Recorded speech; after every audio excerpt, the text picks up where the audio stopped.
শীতকালটা কিন্তু সবজির দিক থেকে খুব রঙিন, তাই এই সমস্ত রঙিন সবজি দিয়ে তরকারি রান্না করলে দেখতে যেমন সুন্দর হয়, খেতেও কিন্তু দারুণ লাগে। আজকে তাই সব শীতকালীন সবজি দিয়ে দারুণ স্বাদের একটা রেসিপি বানিয়ে ফেলেছি। হ্যাঁ, আলুও আছে অবশ্য, তবে কিন্তু নতুন আলু, শীতের।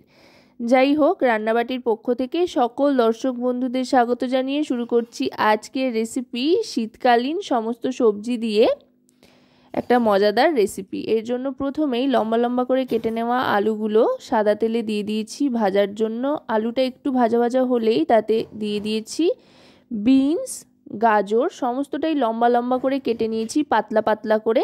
এতে করে প্রত্যেকটা সবজি আস্তও থাকবে, অথচ খুব সুন্দর সেদ্ধও হয়ে যাবে। বিনস, গাজর আর আলুটাকে বেশ খানিকক্ষণ ভেজে নেওয়ার পর এবার দিয়ে দিচ্ছি ফুলকপি।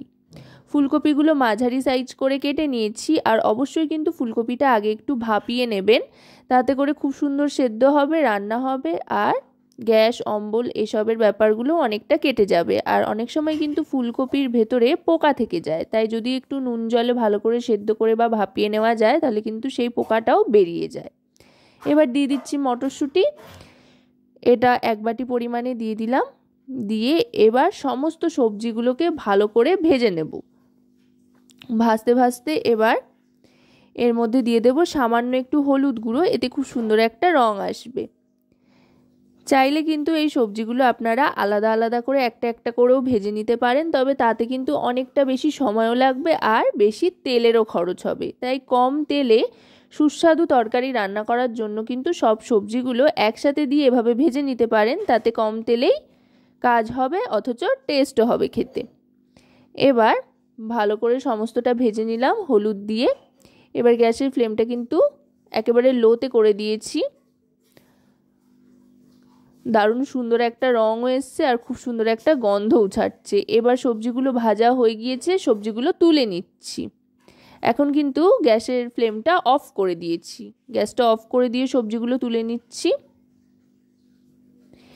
এবার আবার গ্যাসের ওপরে কড়াইটা চাপিয়ে দিলাম, চাপিয়ে দিয়ে গ্যাস অন করে তাতে আরও খানিকটা সাদা তেল দিয়ে দিলাম। এবার এতে ফোড়ন হিসেবে দিয়ে দিলাম সাদা জিরে।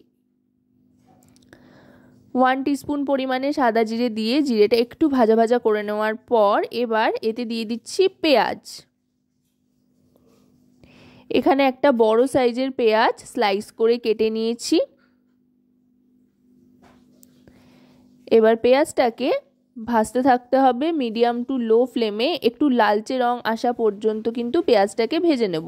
পেঁয়াজটা দেখুন বেশ একটা লালচে রং চলে এসছে। এবার এর মধ্যে দিয়ে দিচ্ছি আদা, রসুন আর কাঁচা লঙ্কা একসাথে থেতো করে। চাইলে আপনারা বেটেও দিতে পারেন, তবে একবার এভাবে থেতো করে দিয়ে দেখবেন, দেখবেন বেশ সুন্দর একটা অন্যরকম ফ্লেভার আসছে।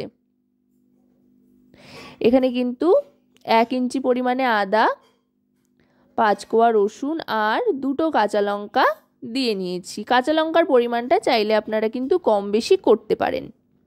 এবার সমস্তটাকে ভালো করে ভাজা ভাজা করে নিয়ে দিয়ে দিচ্ছি টমেটো বাটা। এখানে 3টে টমেটো বেটে নিয়েছি, যেহেতু অনেকগুলো সবজি রয়েছে তাই কিন্তু টমেটো বাটাটা একটু বেশি করে দিয়েছি। মশলাটা যদি সবজির সাথে পরিমাণগতভাবে ঠিকঠাক না যায় তাহলে কিন্তু তরকারির স্বাদটা ঠিকঠাক আসবে না, মশলা কম পড়ে যেতে পারে। সেই জন্য টমেটোটা একটু বেশি করে দিয়েছি, এটার থেকেই যতটুকু যা গ্রেভি হবে। এবার দিয়ে দিচ্ছি রোস্টেড ধনে আর জিরে গুঁড়ো 2 টিস্পুন পরিমাণে। এবার দিয়ে দিলাম হলুদ গুঁড়ো 1 টিস্পুন পরিমাণে, কাশ্মীরি রেড চিলি পাউডার এটাও দিয়ে দিচ্ছি 2 টিস্পুন পরিমাণে, এতে খুব সুন্দর একটা রং আসবে। ঝাল যেটুকু যা হওয়ার কাঁচা লঙ্কা দিয়েই হয়ে যাবে। এবার দিয়ে দেব পরিমাণ মতো নুন।